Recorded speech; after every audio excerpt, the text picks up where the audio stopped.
তো মা কিনেছে আমাদের জন্য, যেহেতু পয়লা বৈশাখের মানে শপিং করেছে পয়লা বৈশাখ উপলক্ষে আমাদের জন্য। তো বাবা এখনও বাড়িতে নেই, ওই কারণে বাবাকে দেখাতে পারছি না।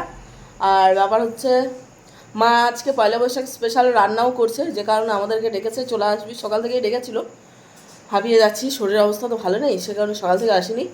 আমি বললাম ঠিক আছে বিকাল দিকে যাই। তো বিকাল থেকে এসেছি, মা করছে রান্না বান্না, চলুন দেখাই কী কী রান্না। বিকেল না, সন্ধ্যাবেলায় তো বললাম। কি রান্না করছো দেখি? মা এদিকে করছে পোলাও, বাসন্তী পোলাও। মা বহুত দিন থেকে বলছিল পোলাও খাবো পোলাও খাবো পোলাও খাবো। ফাইনালি পয়লা বৈশাখের দিন করে যাচ্ছে, আমি কথা বলতে গিয়ে হাঁপিয়ে যাচ্ছি। ঠিক আছে, আর কি কী হবে মেনু দেখা যাক। আচ্ছা চিকেন হবে, ঘুগনি হয়েছে। ও মা গো, আজকেই কি আমাকে খাইয়ে দেবে? আর কাল থেকে আমার অফিস, আর আমি খেতে পারবো না কিছু। এই রাতে খাবারটা নিয়েই চিন্তা, যে সকালে উঠে আবার আমাকে যেতে হবে।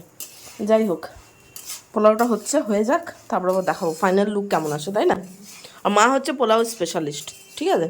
আমি পারি না পোলাও টোলাও রান্না করতে। ফ্রাইড রাইস ঠিক আছে, পোলাও আমার দ্বারা হয় না বাবু, ঠিক আছে? জলের পরিমাণ জানা চাই, চাল কীরকম ভাজতে হবে সেটাও জানতে হবে, সব একদম পারফেক্ট মাপঝোপের ব্যাপার আছে, ওটা আমার দ্বারা হয় না। তো যাই হোক, মা এখন রান্না করছে, করুক। আর বাইরে তো বিভৎস গরম, আমি আর ওখানে থাকতে পারছি না। আর সর্দি লেগে থাকলে গরমটা যেন বেশিই লাগে, না বলো? এটার মধ্যে গড়ি দিয়েছো না?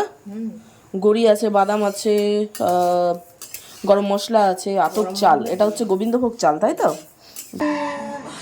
তো মায়ের হচ্ছে এই পয়লা বৈশাখের লোক, বাবা বাড়ি এসেছে কিন্তু বাবা মানে ছেড়ে দিয়েছে জামা প্যান্ট, হ্যাঁ সেই কারণে মা একবার চেঞ্জ করেছে, কিছুক্ষণ আগে অন্য ড্রেস ছিল, আবার চেঞ্জ হয়ে যাবে। তো সেই কারণে বললাম একটা ভিডিও করে নিই, ফটো তুলে নিই, চলো দুজনে, তাই তো?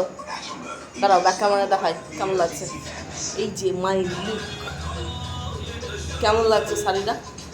হাই হ্যালো করো, ফ্রন্টেই করছি।